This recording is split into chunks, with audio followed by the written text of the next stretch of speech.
Good afternoon, everyone. It's my pleasure to introduce Dr. Mohammed Mohi Uddin, an accomplished associate professor in the Accounting, Economics, and Finance department.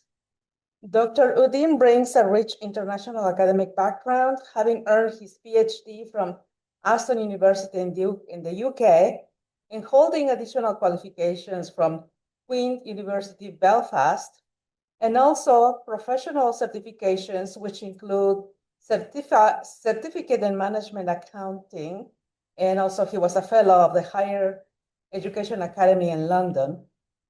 His research spans diverse areas from tax policy and corporate governance to social accountability and technological innovations in finance.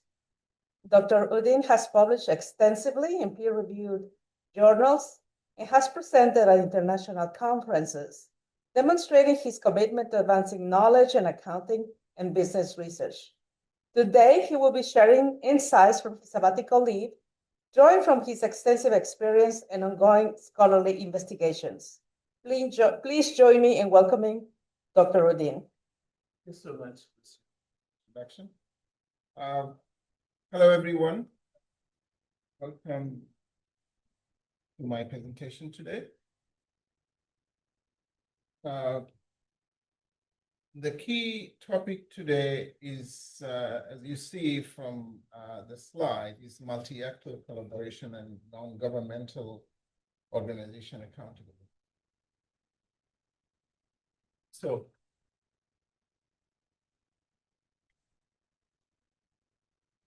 one in the literature, one key focus in the literature on NGO accountability or accounting area is beneficiary accountability, who are generally less powerful stakeholder among the actors. So the key actors in that area are obviously international donors and funders, regulators, obviously. But the literature shows that NGOs, non-governmental organizations, basically mainly focus on accountability to more powerful stakeholders like donors, because they're the one who fund them. And in developing countries like Bangladesh, regulators used to be very weak, lack of capacity to hold those organizations to account. So the question is then, how beneficiaries or clients of NGOs hold the NGOs to account, given they have less power, especially from economics, financing point of view. So that's the crux of the problem, because NGOs actually stand for those beneficiaries.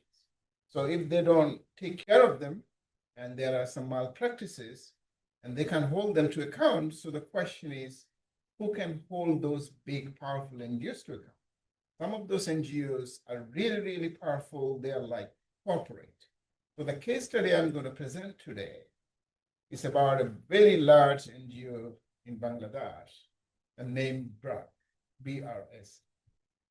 But I anonymize the name for publication purpose here.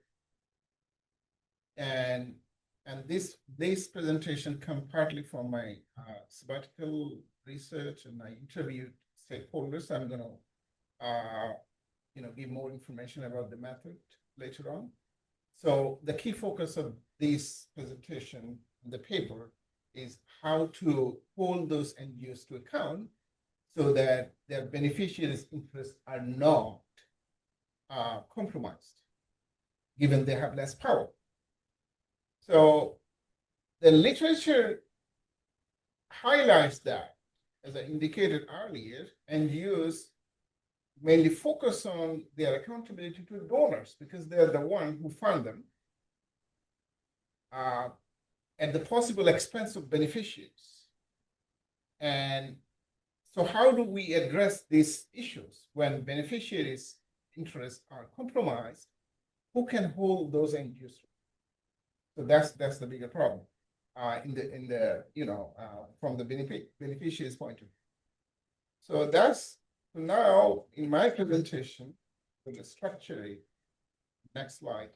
So motivation for the research, which I explained briefly, and I'm going to focus on briefly on previous research and also research question. And then I'm going to focus on theoretical perspectives and briefly research method and key findings and conclusions. So as I already indicated, that literature shows that NGOs, their priority is to address the accountability demand of powerful stakeholders at the possible, expense of beneficiary accountability, as I said that earlier. But emerging literature shows that this is not kind of only accountability is not about donor and NGOs, because an organization doesn't design their accountability process only for one particular state. So there are complex relationship between multiple stakeholders. So that's in my previous publication in 2019, that's a departure from dominant literature and say this is not a kind of two-actor relationship. It's more complex. So this is an extension of my previous paper and using slightly different theoretical perspective and also some new findings, basically focusing on enabling features of donor accountability.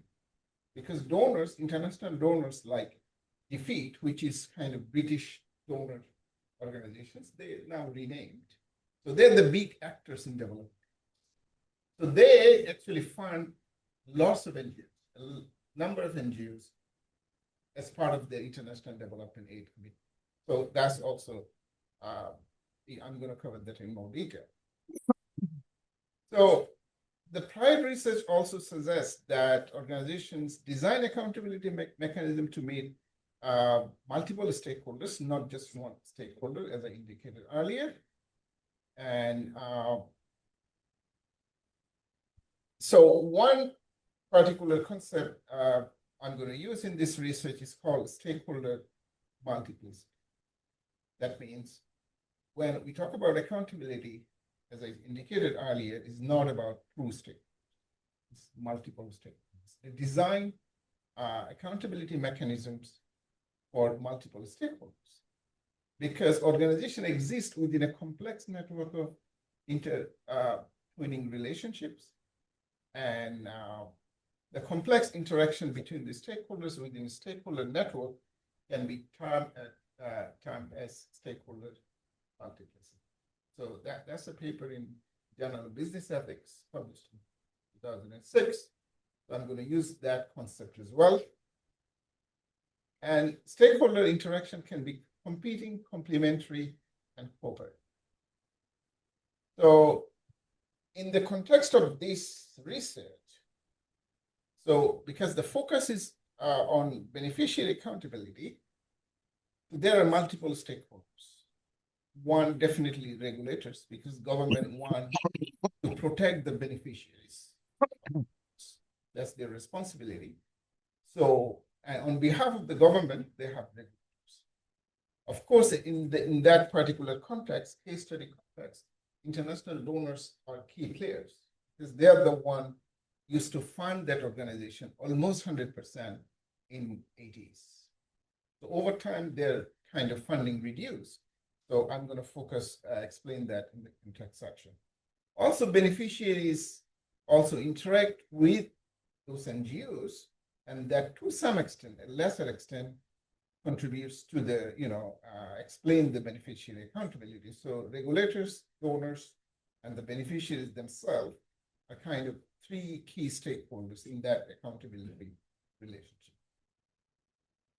So what is the research gap? So although dominant research focus on disabling, not the enabling other way. So they say that NGOs focus on donor accountability because they're the main funders. So if they don't address them, they stop funding. So they listen to them. But what I'm arguing that it's not that straightforward. So I'm going to explain that in more detail. So most of the research are drawn based on only managerial needs. So research should go and talk to the managers, and the managers give kind of rosy story. We take care of the beneficiaries, that's what exists. So they kind of deny that there are a lot of compromises happens because organizations tend to focus on their interests. They take care of the beneficiaries as long as that protect their own interests. So there are some conflict here.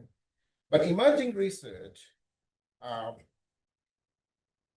just quoted three. One of them is mine. Actually, focus on enabling feature of donor accountability, because I'm trying to argue that donors, because they fund NGOs, because they care about those. They fund those NGOs for beneficiaries, so they have some stake, so that NGOs actually take care of beneficiaries, because that's the whole reason. But they have the power, donors have the power. So enabling feature is some of those beneficiary-centric accountability mechanisms are there because donor asked. Because donor accountability is built on beneficiary. Because as long as they kind of serve the beneficiaries, that actually meet the donor. So it's kind of integrated. That's what my argument in my previous paper, also differently. So what are the research questions in this project here? So how do accountability requirement of institutional actors like donors shape a large NGO's accountability? So it's a kind of donor driven. Donors say, you do this, you meet this requirement. So basically, they're arguing that you need to take care of the beneficiaries because that's why we are funding. So it's coming top down. Then the second question is, how does multi-actor collaboration support beneficiaries? So what I'm saying is, it's not the only one actor, donor. Because donor, as long as they stop the funding, they have no say. So who is going to, in the longer term, who is going to take care of those beneficiaries, given they don't have much power? So those are the two key questions I'm addressing in this part of the research. So theoretical framework, as I indicated earlier, I'm using a concept it's called surrogate accountability. It's basically, it means holding someone accountable on behalf of another. That means if a stakeholder doesn't have much power, it doesn't mean that accountability relationship ends there. Someone else with power can make the powerful actor to account on behalf of others. So that's the surrogate accountability. It's not an ideal, but that's the second best option according to Rubinstein. Rubinstein says that due to inequalities, the lack of information and standard by which such accountability can be measured, she notes that surrogate accountability is a promising second best alternative to standard, especially for less powerful stakeholders. So I'm also bringing institutional isomorphism. I'm sure Lynn is kind of her area, kind of institutional theory. So isomorphism is a widely used concept in neo-institutional sociology literature, and is defined as constraining process that forces one unit in population to resemble other units that face the same set of environmental conditions. So what it means, simply speaking, like if I give an example in higher education, what our Uddin campus does or other big player does, others sometimes copy them because they are in the same institutional field. So action of one organization affects them. And we look for some kind of legitimacy. Every time we say Uddin or Cornell or Harvard does it, why don't we do it? That's the institutional forces. So they're the big ones, popularize the concept, popularize the practice. and small organizations basically under pressure to adapt, because this is how we legitimize our action. Yeah, these big players doing it, so this is good, right? So we are under pressure, but not necessarily always for good reason, because the big ones actually legitimize it for themselves, and the smaller one just adopt it, and that for legitimacy purpose rather than an efficiency necessarily. So that's the institutional theory. So other organizations in the field later in the process actually adapt it without even realizing benefit. That's that part of the institutional theory says. So there are three different isomorphic processes in that particular part of the theory. One is called the coercive isomorphism. Second one is mimetic. The third one is norm. So when you say the coercive isomorphism, that means these powerful stakeholders kind of force other actors to comply with their requirements. So in this case, donors say, this is what you need to do. If you don't do it, basically implied or expressly, we are not going to fund you. That's the pressure from, like, for example, state regulators. Okay, this is what you need to do in higher up. If you don't do that, we are not going to fund you. This is how the federal government said, if you don't comply with this, we are not going to fund you, right? That's the coercive, right? And the second one is mimetic. That means we are just copying the big players. If we copy them, if we imitate them, then we say, no, we are good because all the big players are doing it. That's the mimetic. The third one is normative isomorphism. That means professionals like accountants, lawyers, and other professional consultants, or when an organization hired them, they come with some kind of knowledge, some kind of practice. If you hire an accountant, they're going to say, this is how you need to do it. So, or if you hire other consultant from private sector, for example, they come with some ideas. So sometimes NGOs actually hire consultants like big accounting firm to fix their processes, fix their governance, fix their reporting requirements.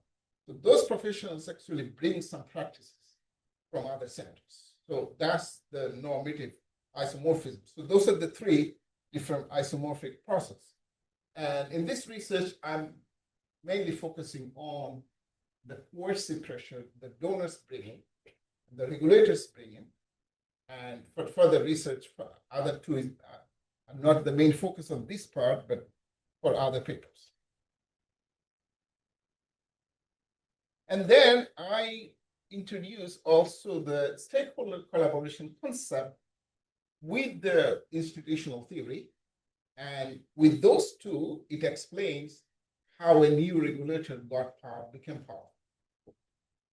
So that new concept actually explains the notion, the phenomena better. So collaboration is defined as a cooperative relationship that is neither based on exchange relations nor hierarchies. So, and this collaboration is necessary when institutional rules are not well established, resulting in ambiguity, unclear boundaries, and so basically, Bangladesh is a country of NGOs. There are thousands of NGOs. And initially, the government regulators were very, very poor, very weak, because staffing issues, training issues, funding issues, a lot of issues. So they actually run the way they like. There wasn't much kind of regulatory pressure for them to be accountable to beneficiaries. So there are a lot of malpractices in the sector, microfinance especially. So that's the key focus. So they actually used to charge about 40% interest on the lending, if I would say effective interest.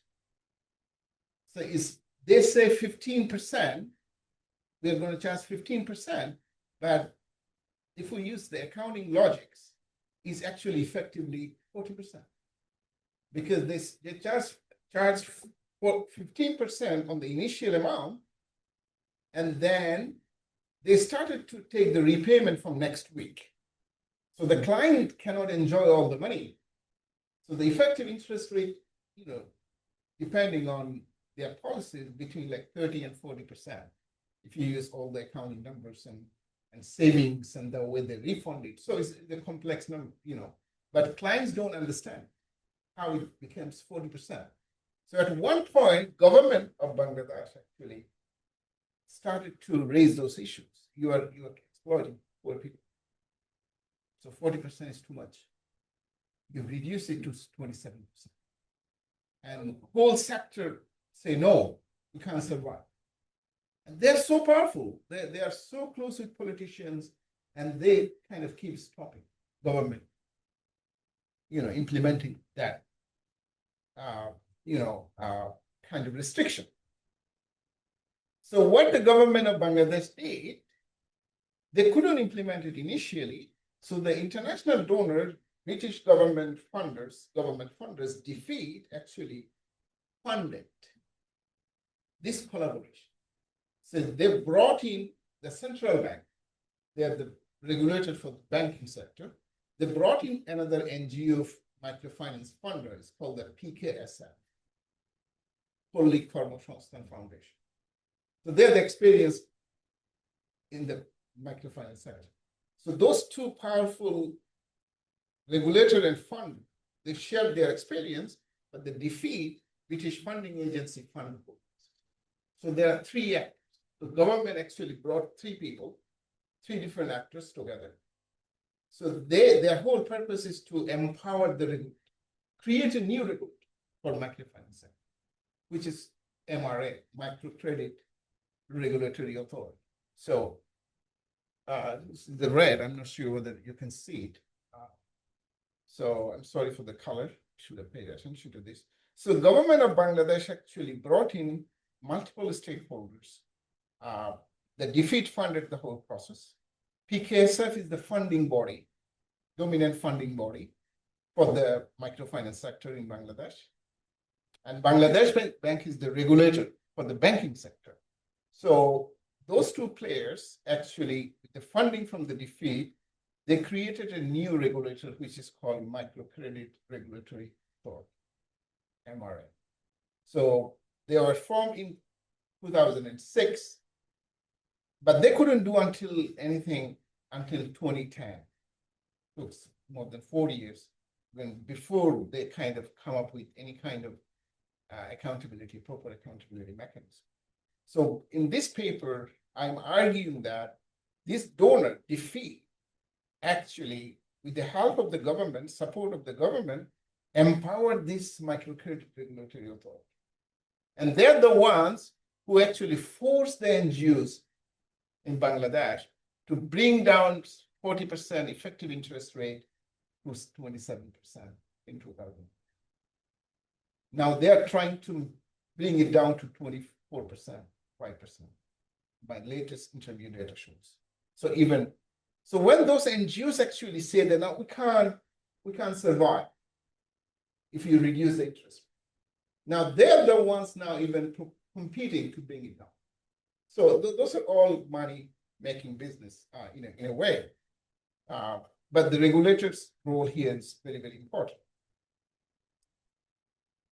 So this is a qualitative case study on large development NGO.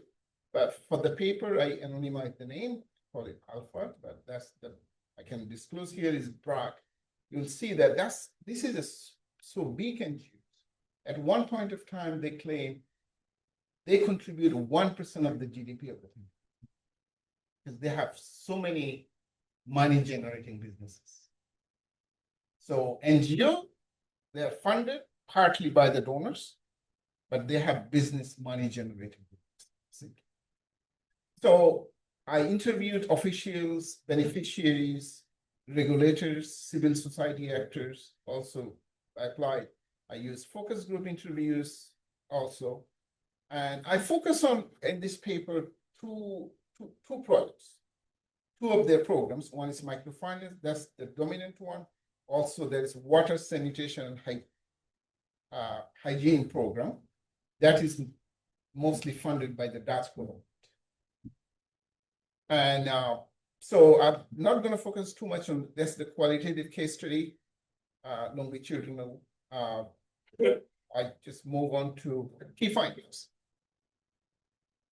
So BRAC or Alpha actually use various accounting reports like audited reports, monitoring, and project evaluation reports. Those are the required by the donors and also partly by the regulators. So at the end of every year, they have to submit those audited reports so that they use the money the way, government permitted. Also, monitoring and evaluation are kind of donor required. So they follow up the project's success or otherwise.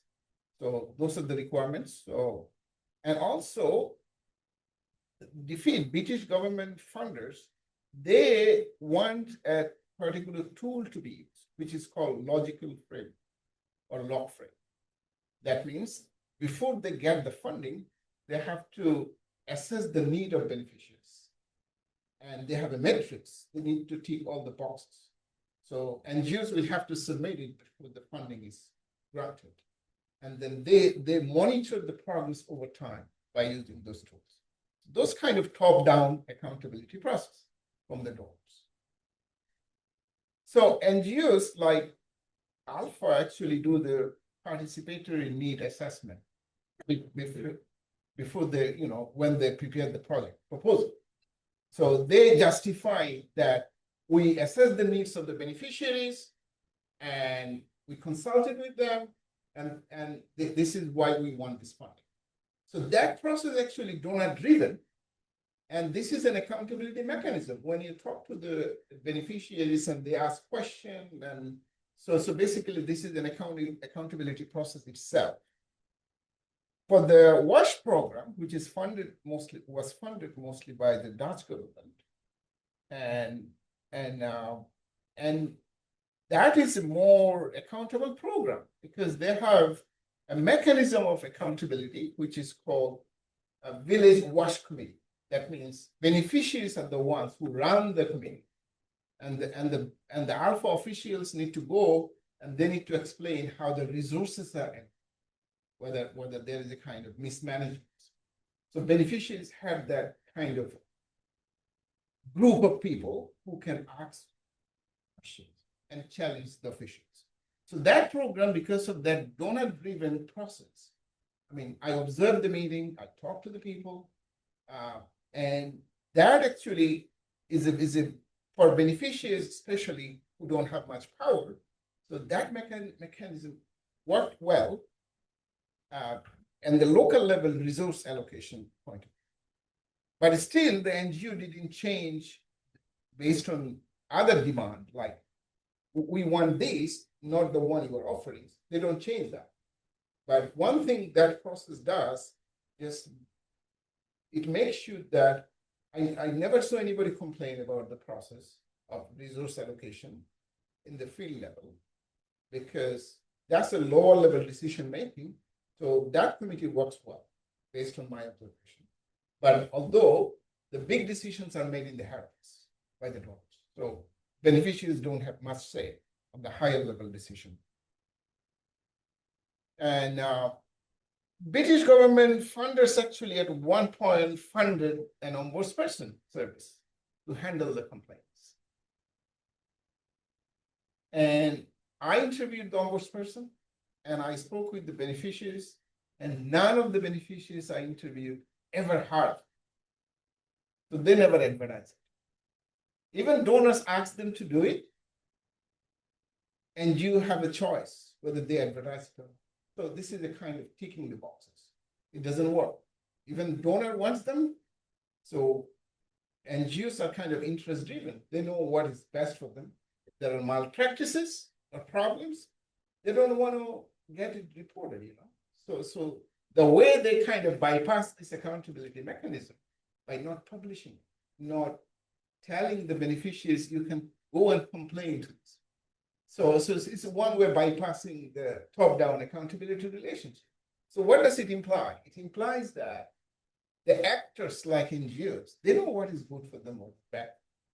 So they strategically choose their action. They can avoid those accountability, top-down accountability relationships. So they are not a kind of always kind of comply. So they always, they are interest driven. They comply with the one which they cannot avoid, but which doesn't, serve their purpose. They bypass them. That's one example. But what happened at one stage, defeat the funding body, stop funding microfinance. They say, no, you can borrow money from other banks and you run it on a profitable basis. You don't need my money. So what happens if the donors stop funding, they have no say on how Alpha runs microfinance program.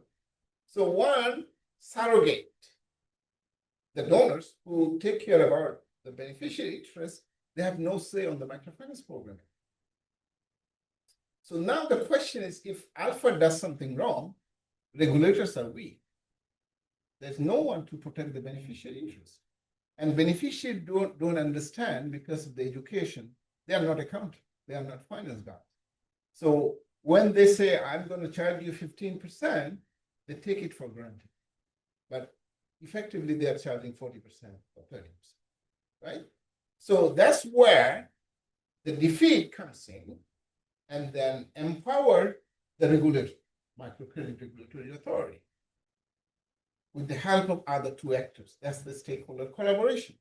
Now, based on my interview data, there are a couple of malpractices. Loan officials actually manipulate some numbers occasionally for their internal purposes. And Alpha officials acknowledge that. They said that we have some issues, we are trying to address it. So those malpractices, for example, one of them is they don't refund the client's saving. They kind of delay. That's one malpractice. The other malpractice I found is, so the loan officials are under pressure from the head office to meet their target because that's a profit making, right? So because of that pressure, what they do, they have to show the recovery rate very, very high, like 95% minimum. But sometimes they can't achieve it. So what they do, they kind of, from the good client, because based on their performance metrics, they have to have a recovery rate of less than 95% or more. So what they do, from a good client, they post those payments to the client who are not paying. That's another sort of manipulation. When I ask them, why do we do this? And not everybody, but some of them, they say we are under pressure from the head office to meet the metrics. And they don't consider the area is very poor. People can't repay. So we are under pressure to disburse this amount of loan. If you give to high target, and they end up giving money to people who actually cannot pay. So it's a vicious cycle. So they are under pressure. So this is a problem. So now microcredit regulatory authority, they have a complaint line. They now have a direct connection with beneficiaries, and they can directly complain them, and then they can address it. So donors are not there anymore, but the donors actually put someone, a surrogate accountant, which is microcredit regulatory authority. They are the ones who now address beneficiaries. So that happens because of those stakeholder collaboration. But Alpha became so powerful at one stage, donors even cannot dictate them anymore because donors need them because they're really good in accounting. They have reputation. They have thousands of people. They employ, I think, more than 100,000. This is one of the largest NGOs in the world, based on the number of people there. And they have very close relationship with the government. So a number of government, former ministers actually work for their spouse. So they keep very close to. And so they actually were in a position to negotiate with like international donors like Australian funding agency, British funding agency. They say, no, you don't need these reports because you know my reputation. and also the funders and the donors say, yeah, we trust you because you have been very good with reporting. Your accounting is good, your reporting is good. So yes, we trust you. We don't need that accountability so many anymore. We trust you. We give you the block allocation of so many million. You just need less. So it's a kind of cost saving for the donors and also less accountability for NGOs. So they negotiated that. So that's for the future research. I have another paper, hopefully, coming on a different theoretical model based on that, the negotiation process. I already explained that, this finding already. Exploitative interest rate, I already explained that as well. So I already clarified that as well, how the collaboration work is funding from the defeat. They actually, defeat is the funding agency, as I said. So they actually not only give the funding. So the regulators, the building occupied by the regulators actually fully funded by them. They train the staff of the regulators so that they have the training skills to hold the end use to it. So they have really big stake that goal. And so I already said that. So it empowered the microcredit regulatory authority as a surrogate accountant on behalf of the beneficiaries when beneficiaries have less power in that relationship. And the complaint handling mechanism, like the hotline, is working fine. I have some numbers, how many complaints they received and how they address them. So it is more or less working fine so far. And now, as I indicated earlier, about 40% exploitative interest rate now is now 25%. Over time, they protected the beneficiaries by forcing them to reduce the effective interest rate, which is now around 25% maximum. That's the maximum. So NGOs can charge less, obviously. And now, in terms of the refusal to refund the beneficiary savings, so that performance is a lot better based on the information out. So I'm going to finish in 2-3 minutes. So the coercive isomorphism, donor-driven, top-down, actually protect beneficiaries. Although there are some limitations, NGOs, powerful NGOs like Alpha, not necessarily, listen everything donors say because they are powerful. But the donors finally smartly ended up a regulator who has the regulatory. So, and that is working, which is a kind of good way to protect in the longer term, because donors' intervention is kind of short term, but the empowering the regulators is the kind of longer term. So it has implication internationally for NGOs, in terms of protecting the beneficiaries. So empowering the regulators can be a longer term mechanism to hold those NGOs to account. And NGOs make proactive strategic moves. That means they find a way to bypass some of those. Once they become more powerful, the dependency on the donors reduce over time. Also, they do the political move. They negotiate with the government directly. So government couldn't do anything from 2006 until 10. They kind of prevented it from happening for the lobbying and kind of, pressure. They have the bodies, like kind of bargaining with the government. And so this is about, I already mentioned that multi-actor collaboration helps create new regulatory norms. That's the institutional practices for microfinance. So there wasn't much of institutional practices before because this is the new sector. So how the new institutional norms are developed for the multi-actor collaboration. So something comes from the central bank because they know how to deal with the banking sector. something come from the PKSF, who are the funders. So they have their own process and they defeat funding. So altogether, they create new institutions in that sector. So that's how multi-actor collaboration helps develop the new institutional process. That's a contribution towards the institution. How the new institutional practices can come into practice, especially for a new sector, when the sector is not well established and the norms are different from other, because microfinance is different from the normal bank, but it is changing over time. So that's how multi-actor collaboration concept actually helps explain the institutional process when the process is not well developed. That's the fundamental research gap in institutional literature, theoretically.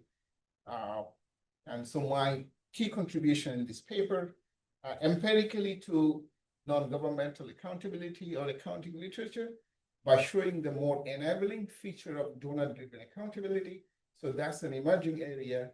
Not many papers are written so far, 3 or 4. So that's where I contributed, but this is an additional contribution. Also, the second, empirically, I'm claiming that donors and regulators can work as an accountability surrogate to protect the beneficiary interest. That's the 2 empirical contribution. And theoretically, as I mentioned earlier, multi-actor collaboration help create new institutional rules, especially in a new sector like microfinance. So that's the theoretical contribution in this paper. The paper is in an advanced stage now. So there are a couple of comments, we already addressed them. So hopefully, I hope that it will be accepted. So fingers crossed. Thank you so much for joining, and I would welcome.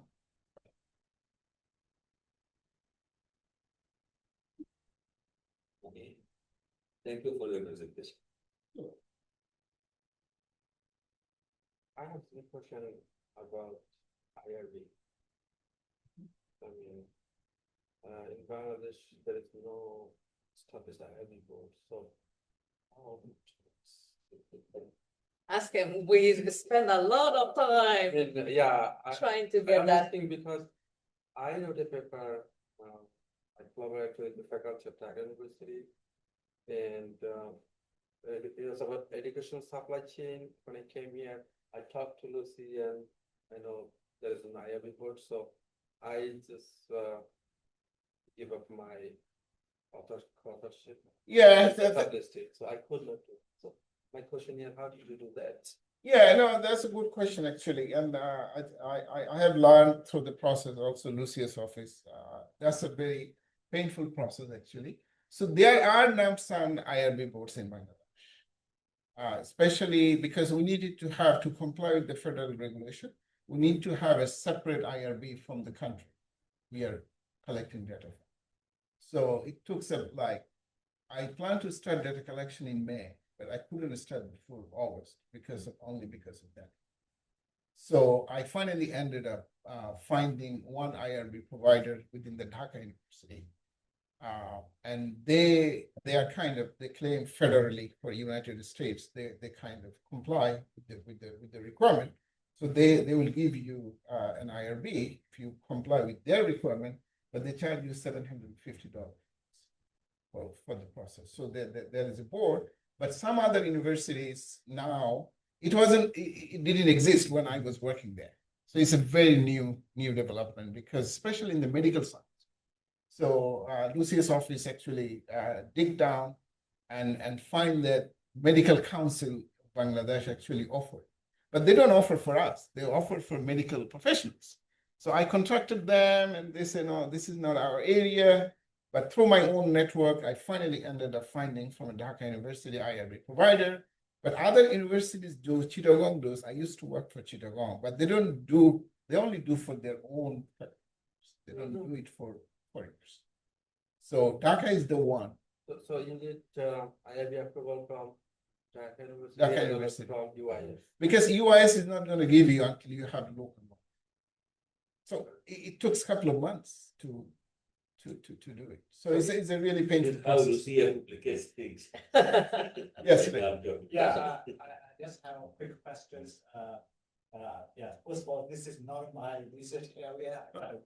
Learning. So you mentioned as a donor-driven accountability for NGO. I think that's very important. But my question is, some your NGO they do not have powerful donor.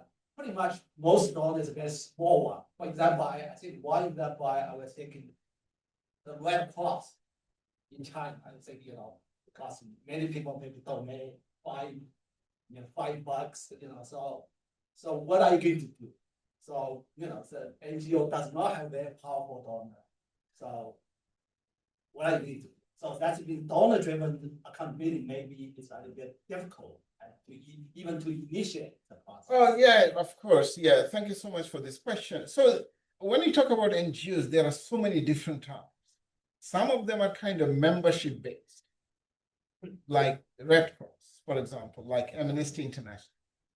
So there are already case study, I referred one.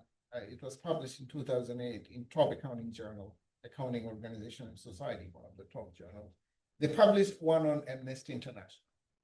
And that's a membership-based organization that when you're referring. So membership-based NGOs, actually, they are more beneficiary-centric because they're very close to their members, because members contribute a small amount of money, but they don't demand accountability like big donors. So they kind of give $10, $5, and they want to see that those NGOs do good things for the system, right? Amnesty International or Red Cross.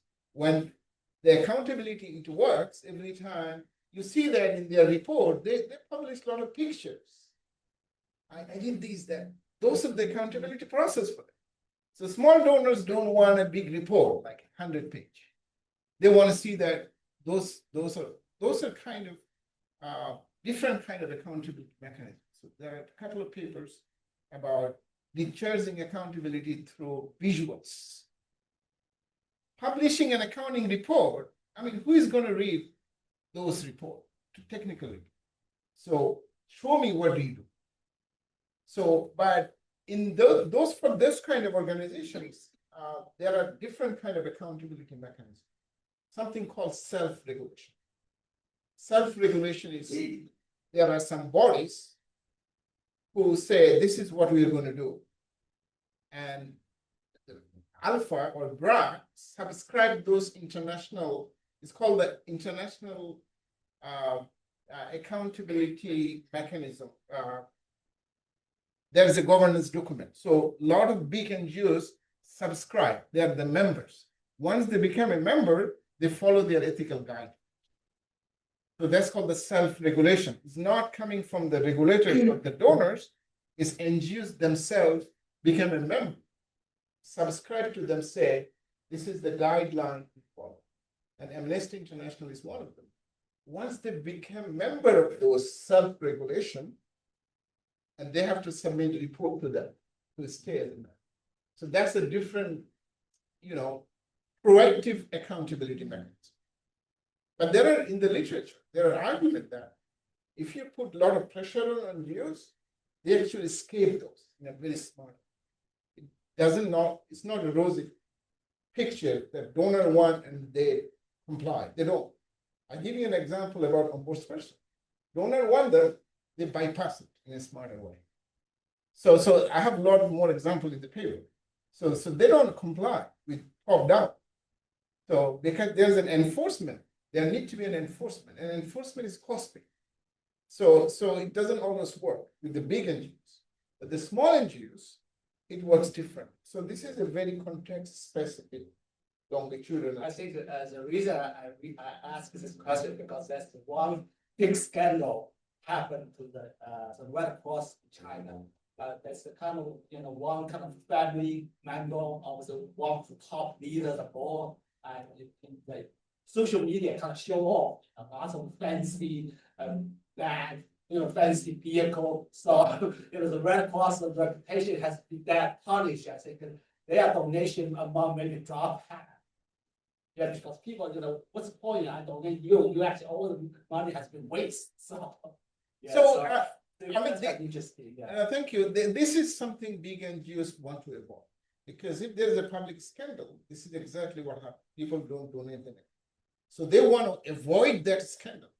And they proactively address those issues through the self-regulation. Like, we don't like government regulation, but we are going to regulate ourselves by subscribing to those industry-wide, for example, ethical code. And in the private sector or NGO sector, there are a couple of bodies who themselves regulate the whole sector. This is more voluntary rather than formal. So that basically some research argue that that's a lot better. Because you kind of, as a good NGO, you exist because you want to serve people. So why does the government has to come and fix your problem?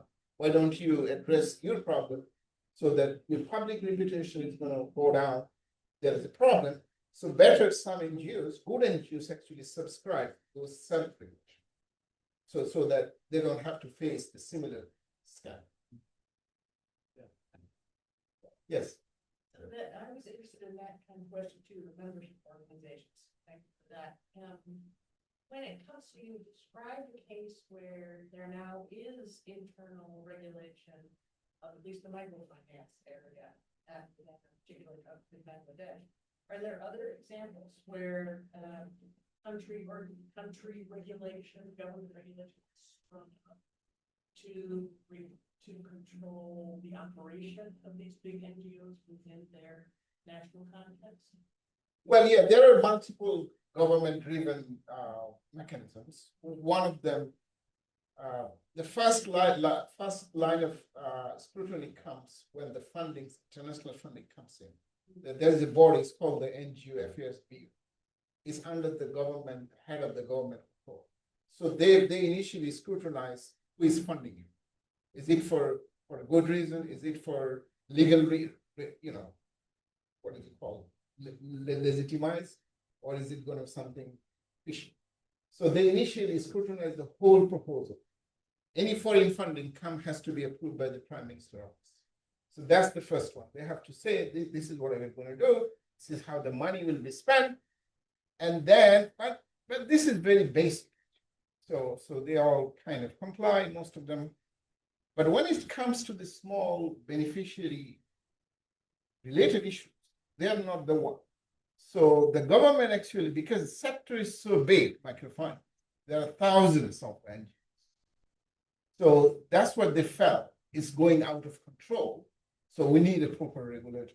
So they created a regulator, as I said, in 2006, but it didn't have the team. The sector was so powerful. So then the defeat comes in and then empower them.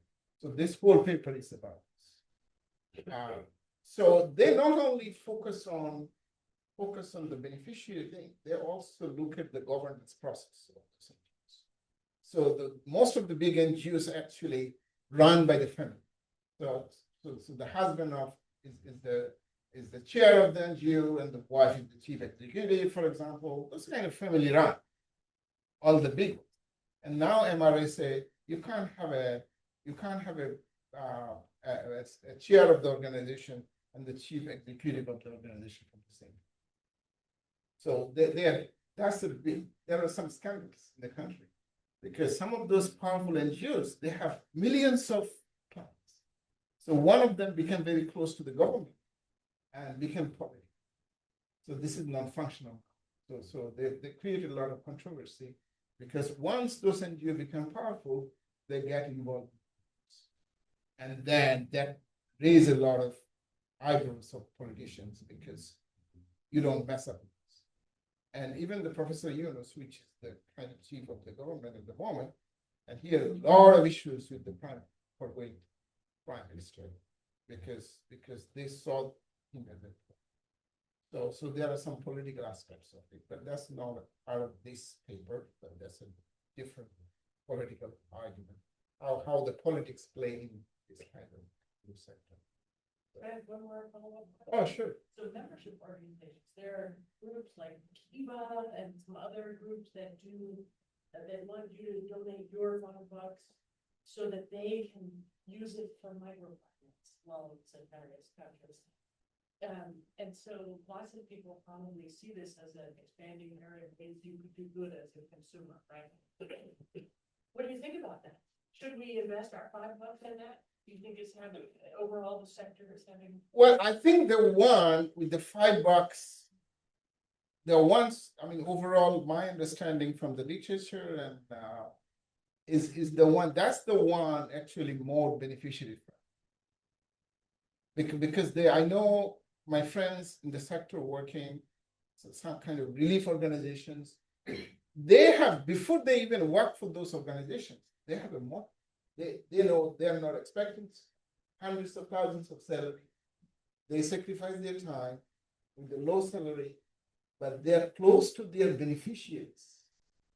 So, I mean, there are a couple of scandals here and there, but those organizations, if you think about the Amnesty International, Red Cross, they show their accountability through their actions.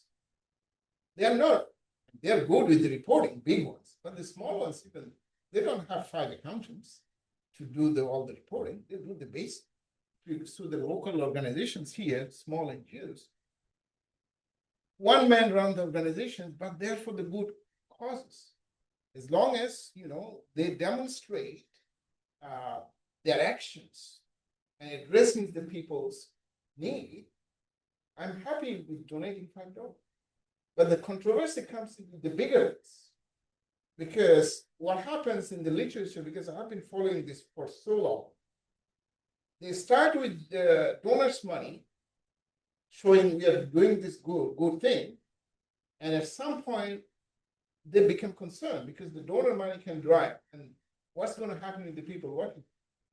So they started to find ways to become self-sufficient. They started to make business. That's what the Alpha did.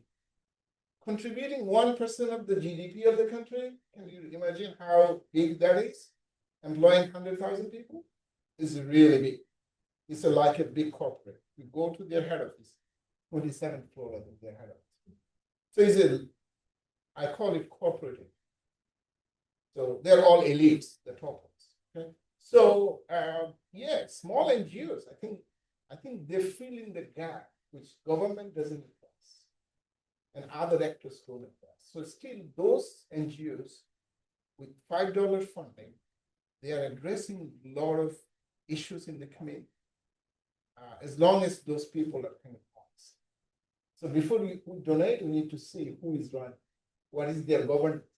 Are those people committed to do something good for the society? As long as those are the right people, I will pay $5. Thank you.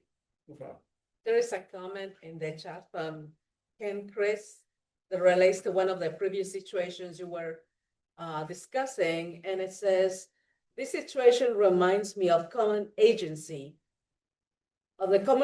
problem in economics and public administration, where an agent acts on behalf of more than one principal. These situations usually lead to strong goal conflicts. I would just suggest you consult this literature for ideas, and he references a paper.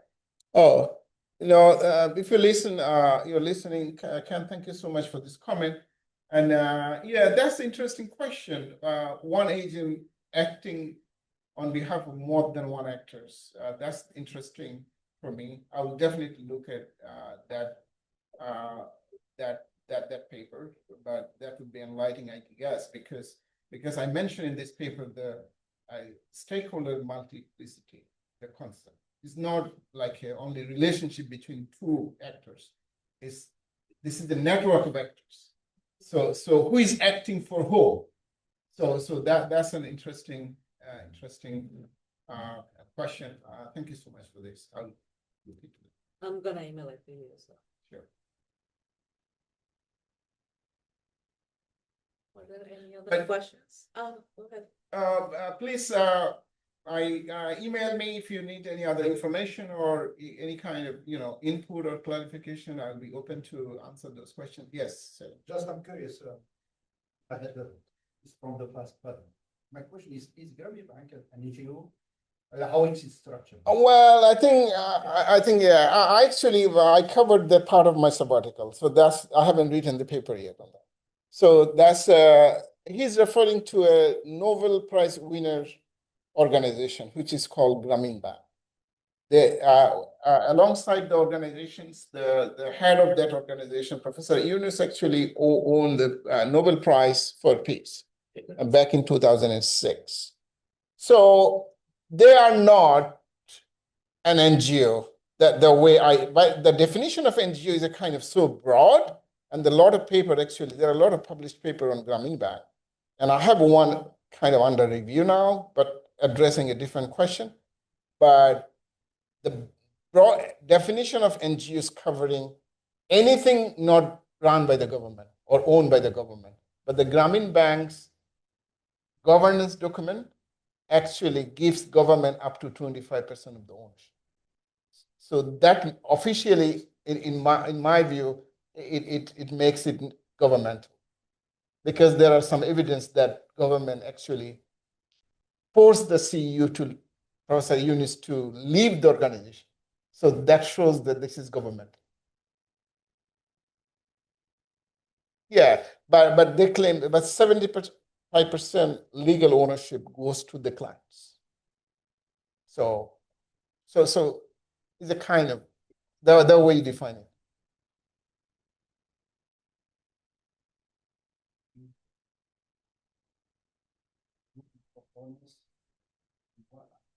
Was efficient and walk down of the real tax, and they consider it as not being helpful for the public for beneficiaries.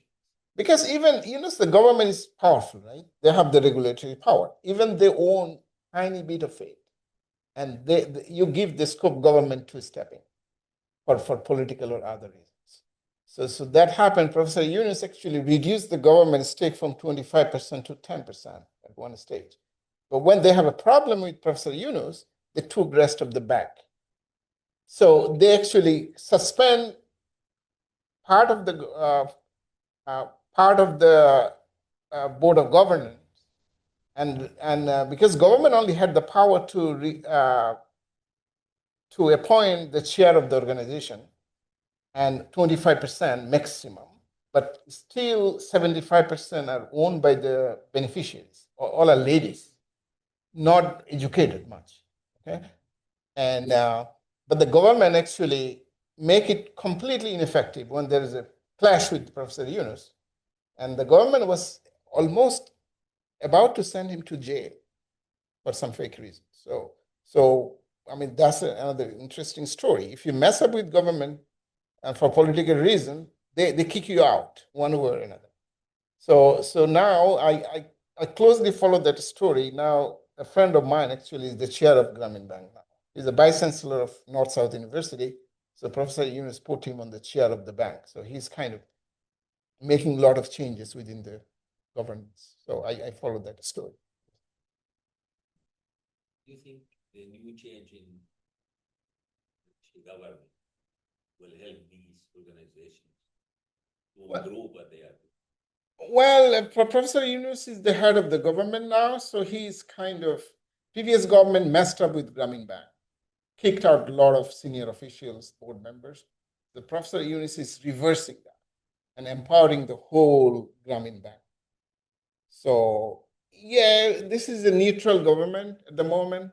I mean, at least officially. So they are trying to fix some issues because the previous prime minister had to flee after the revolution, or so they're trying to fix it politically and organize an election hopefully next year. So but when the politicians work differently than the civil society. So the government is kind of run by civil society at the moment. They are not politicians. So this is a transition period, but on some metrics is the country is in a little bit better shape, because the previous government actually kind of, some of the people close to the government took 50% of the banking money outside the country. It was a mess. And I have a published paper on this actually a couple of years ago. Corruption, yeah. So this government at least doing one thing is fixing the banking sector problem. There's 50% money is gone. Banks are collapsing, and people. The interest rate. But that's a 25% is too much. no, that's for the microfinance sector. So banking sector, Anyway, related yeah, to say these things. Sure. Anyway, at least for myself, I have more information about Bangladesh. So thank you. you're welcome. All right. Thank you.